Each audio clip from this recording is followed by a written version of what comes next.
Hello students, welcome to my channel in depth learning. मैं श्रेयशी और मैं आपको इस चैनल पे कॉमर्स सब्जेक्ट पढ़ाती हूँ। अभी हम लोग क्लास 11 फाइनेंशियल अकाउंटिंग का second chapter fundamental accounting principle cover कर रहे हैं। इस प्लीज़ प्लेलिस्ट पे जाइए, वहाँ पे आपको मेरा इस चैप्टर से रिलेटेड फर्स्ट वीडियो दिख जाएगा। उस वीडियो में मैंने गैप का मीनिंग एंड कैरेक्टरिस्टिक समझाया हुआ है और ये 3 अकाउंटिंग अजम्पशंस समझा दिया है। आज इस वीडियो में वन बाय वन इन अकाउंटिंग प्रिंसिपल्स को हम लोग डिटेल्स में समझेंगे।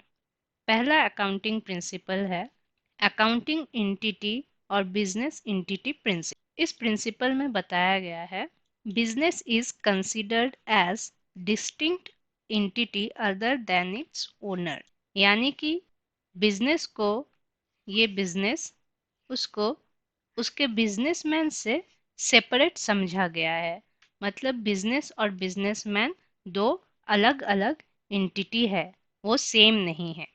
और इसी प्रिंसिपल के बेसिस पे सारे बिजनेस ट्रांजैक्शंस को रिकॉर्ड किया जाता है, जैसे identification of asset, liability, revenue और एक्सपेंसेस। और इसी प्रिंसिपल के बेसिस पे बिजनेस का जो रिजल्ट है उसको ओनर को रिपोर्ट किया जाता है। इसको हम लोग एक एग्जाम्पल के तौर पे समझते हैं। ये बिजनेसमैन जब अपना बिजनेस स्टार्ट कर रहा है तो उसने बिजनेस में 10 लाख रुपीस इन्वेस्ट किया। तो ये बिजनेसमैन अपने ही बिजनेस में 10 लाख रुपीस इन्वेस्ट करता है, तो बिजनेस का पैसा और बिजनेसमैन का पैसा दोनों सेम है। एट ए ग्लांस हमें तो ये सेम ही लग रहा है, लेकिन जब ये बिजनेसमैन इस बिजनेस को 10 लाख रुपीस इन्वेस्ट करके स्टार्ट कर रहा है, तब ये 10 लाख रुपीस इस बिजनेस के लिए एक लाइबिलिटी बन जाता है। इसको इस तरह से समझिए कि ये बिजनेस एक अलग पर्सन है और ये बिजनेसमैन एक अलग पर्सन है, यानी ये बिजनेसमैन बिजनेस का दोस्त हुआ। अब बिजनेस ने अपने दोस्त से 10 लाख रुपीस लिया अपना बिजनेस स्टार्ट करने के लिए। अब जब उसने अपने दोस्त से पैसा लिया है तो ये एक तरह से उसके लिए उधार बन जाता है, जिसे उसे रीपे करना है। इसीलिए ये 10 लाख रुपीस उसके लिए लाइबिलिटी है। उसी तरह से जब ये बिजनेसमैन अपने बिजनेस से अपना पर्सनल यूज के लिए कुछ अमाउंट, सोचो 5,000 रुपीज विड्रॉ करता है, या फिर बिजनेस का जो कार है उसको अपना प्राइवेट पर्पस के लिए यूज करता है, वो तो अपने ही बिजनेस का सामान यूज कर रहा है, तो ये क्या उसको हम लोग क्या कंसीडर करेंगे? वो चाहे अपना ही बिजनेस का पैसा यूज करे, अपना ही बिजनेस का कार यूज करे, लेकिन उसे वो पर्सनल पर्पस के लिए यूज कर रहा है, अपना प्रोफेशनल पर्पस के लिए यूज नहीं कर रहा है, तो उसे हम लोग ड्राइंग समझेंगे। तो फर्स्ट प्रिंसिपल के अकॉर्डिंग बिजनेस और बिजनेसमैन दोनों सेपरेट एंटिटी है, ये दोनों सेम नहीं है। और जब हम लोग जनरल एंट्री सीखेंगे तो इस प्रिंसिपल को माइंड में रख के हमें सारे जनरल एंट्रीज पास करने होते हैं। ओके, नेक्स्ट प्रिंसिपल है मनी मेजरमेंट प्रिंसिपल। ये मनी मेजरमेंट टर्म सुन के ही आपको थोड़ा बहुत आइडिया लग गया है कि इस प्रिंसिपल में क्या बताया जा सकता है, क्योंकि हम लोग डे वन से ही मनी मेजरमेंट टर्म को बहुत बार सुने हैं। इवन अकाउंटिंग का जो मीनिंग है उसमें भी इस टर्म को यूज किया गया है। इस प्रिंसिपल के according only those transactions which can be expressed in term of money are recorded in the book of account. This is the very first meaning of accounting. Accounting में क्या होता है, सिर्फ उन्हीं बिजनेस ट्रांजैक्शंस को record किया जाता है जिसका मॉनेटरी वैल्यू हो और जिसे मनी के टर्म में एक्सप्रेस किया जा सके। अभी देखा हमने 10 लाख रुपीस पैसा देके बिजनेस स्टार्ट करना, ये क्या है, एक मॉनेटरी ट्रांजैक्शन है। या फिर बिजनेस में प्रोडक्शन के लिए 5 लाख रुपीस का रॉ मटेरियल खरीदना, ये भी एक मॉनेटरी ट्रांजैक्शन है। इस तरह से जो भी ट्रांजैक्शन एम्प्लॉयज़ को पेमेंट करना, रॉ मटेरियल्स के लिए पे करना, या फिर हम लोग जब अपना फाइनल प्रोडक्ट सेल करते हैं उससे जो हमें पेमेंट रिसीव हो रहा है, ये सारे चीज़ मॉनेटरी ट्रांजैक्शन है जिनको हमें रिकॉर्ड करना रहता है। The transactions which do not involve money will not be recorded in the book of account. वो सारे ट्रांजैक्शन जिनका मॉनेटरी वैल्यू नहीं है, जिनको मनी के टर्म में एक्सप्रेस नहीं किया जा सकता है, उन्हें हम लोग बुक ऑफ अकाउंट्स में रिकॉर्ड नहीं करते हैं। बहुत सारे ऐसे भी इवेंट्स होते हैं जिनका हमारे बिजनेस में पॉजिटिव या नेगेटिव इम्पैक्ट रहता है।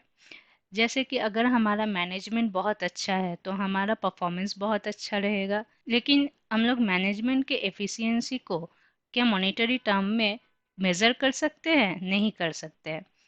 उसी तरह से अगर अभी हमारा ग्लोबल इन्वायरमेंट बिजनेस के लिए पॉजिटिव नहीं है तो ये हमारे बिजनेस को नेगेटिवली इम्पैक्ट कर रहा है, लेकिन इस चीज़ को हम लोग मॉनेटरी टर्म में मेज़र नहीं कर सकते, इसलिए इसे भी हम लोग रिकॉर्ड नहीं करेंगे। यानी सिर्फ वही ट्रांजैक्शन रिकॉर्ड करना है जिनका मॉनेटरी वैल्यू हो। Thus, money measurement principle equals to no money no honey principle। जैसे मनी नहीं तो हनी नहीं, उसी तरह से अगर मॉनेटरी टर्म में किसी को डिफाइन नहीं किया जा सकता तो उसका रिकॉर्ड भी नहीं हो सकता। Okay, our third principle is accounting period principle।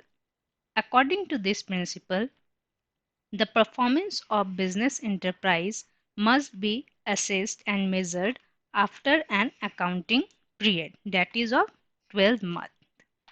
As per this principle हमारे बिजनेस के जो परफॉर्मेंस है उन्हें हमें एक रेगुलर इंटरवल में मेज़र करना चाहिए, ताकि हमें पता चले कि हमारा बिजनेस का परफॉर्मेंस कैसा है, हमारा प्रॉफिट अर्न हो रहा है या हम लोग लॉस सफ़र कर रहे हैं। अब अगर हम लोग इस प्रिंसिपल को नहीं मानते हैं, सोचो हमारा बिजनेस, हम लोग अज्यूम करते हैं कि हमारा बिजनेस एक इंडिफिनिट टाइम तक चल रहा है। हमने 10 लाख रुपए इन्वेस्ट करके बिजनेस स्टार्ट किया। अब किसी वजह से 5 साल बाद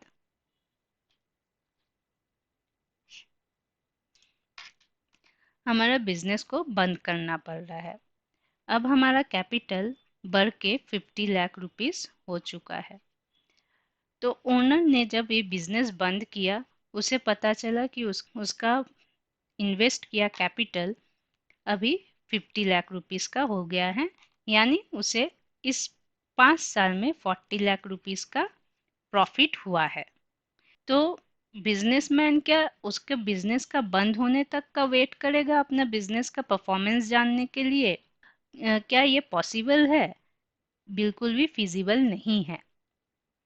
इसलिए हमें ये रेगुलर इंटरवल में जो 12 मंथ्स का होता है, इस ड्यूरेशन में हमें अपना परफॉर्मेंस असेस करना चाहिए। तो आपके स्कूल में भी आपके परफॉर्मेंस को इवेल्युएट करने के लिए एग्ज़ाम्स होते हैं, जिसमें आप अगर पास होते हैं तो आपको नेक्स्ट क्लास में प्रमोट किया जाता है। आपका कैसा पूरा ओवरऑल ईयर आपका परफॉर्मेंस कैसा रहा, वो सब चीज़ आप रिपोर्ट कार्ड देख के जान सकते हैं।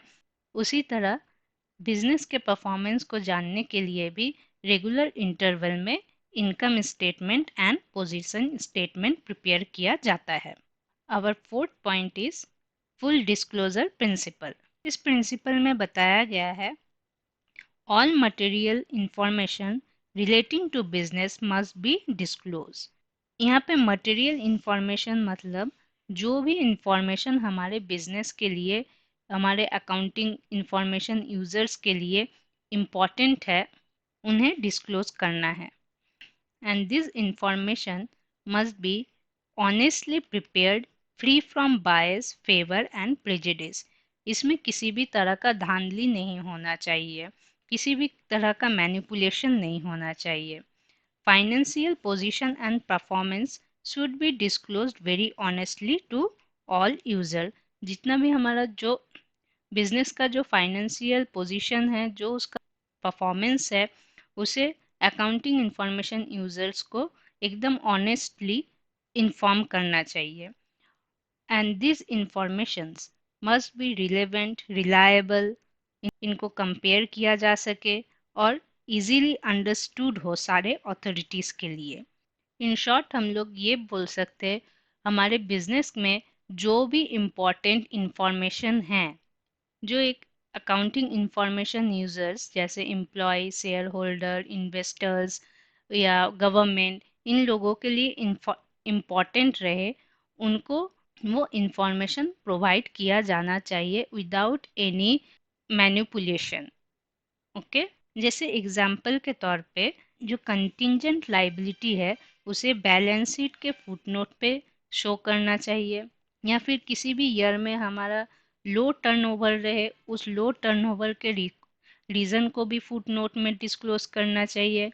मैंने लास्ट वीडियो में आपको बताया था कि अगर कोई भी अकाउंटिंग मेथड में चेंजेस हो रहा है, सालों साल एक मेथड फॉलो किया जा रहा था, पर किसी नेसेसिटी के वजह से उस मेथड को चेंज करके दूसरा मेथड अडॉप्ट किया जाता है, that also should be mentioned in the footnote. Okay, so all the relevant information should be properly disclosed. Hope so दोस्तों आपको अभी तक मैंने जो 4 पॉइंट पढ़ाया है वो आपको अच्छे से क्लियर हो रहा है।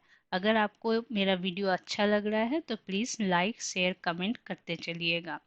और एक बात, फाइनेंशियल अकाउंटिंग का फर्स्ट चैप्टर कंप्लीट हो चुका है और इस चैप्टर से रिलेटेड वन लाइनर क्वेश्चंस आप मेरे शॉर्ट रील में देख सकते हैं। Fifth point is materiality principle. This principle is also somewhat similar to the previous principle, that is principle of full disclosure, but it is a exception to that principle. इस principle में बताया जा रहा है जैसे प्रिंसिपल ऑफ फुल डिस्क्लोजर में सारे material information को डिस्क्लोज करना ज़रूरी है, उसी तरह इसमें भी सारे मटेरियल इंफॉर्मेशन, हमारे material item accounting information users को डिस्क्लोज करना ज़रूरी है।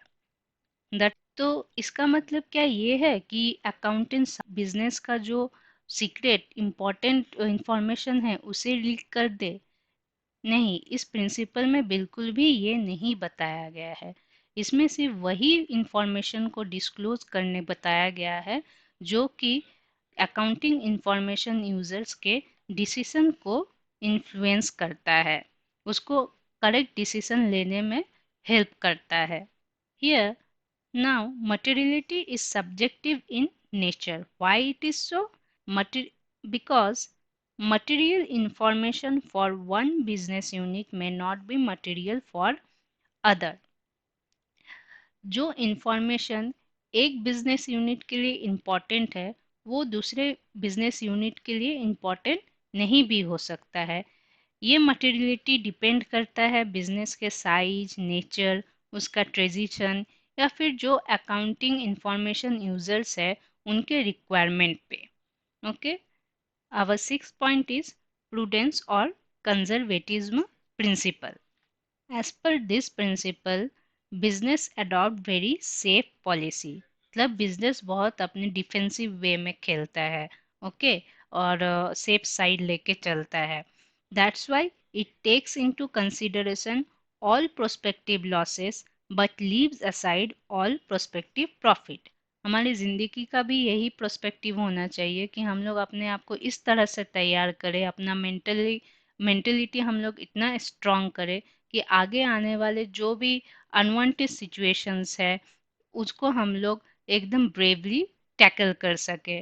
और अगर हम लोग सोच रहे हैं कि हाँ कुछ अच्छा हो सकता है, अच्छा हो सकता है, उसको लेके हम लोग ओवर एक्साइटेड भी नहीं रहे कि अगर वो चीज़ नहीं हुआ तो हमें वो दुख हो सकता है।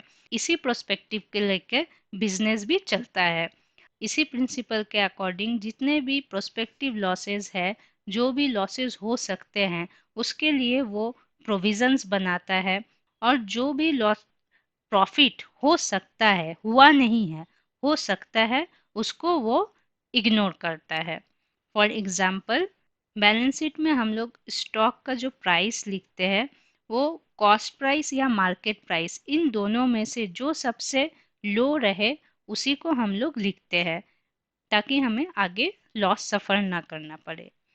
या फिर जो हमारा बैड एंड डाउटफुल डेब्ट्स होता है उसके लिए प्रोविज़न क्रिएट करते हैं। बैड एंड डाउटफुल डेब्ट्स मैंने आपको बताया था कि जब आप कोई डेटर को उधार पे सामान बेचते हैं और उससे हमें पैसा पूरा रिकवर नहीं होता है, तो उसे हम लोग बैड एंड डाउटफुल डेब्ट्स कहते हैं। तो हम लोग उधार बिजनेस में तो बहुत बारी उधार में सामान बेचते ही है, इवन उधार में खरीदते भी है।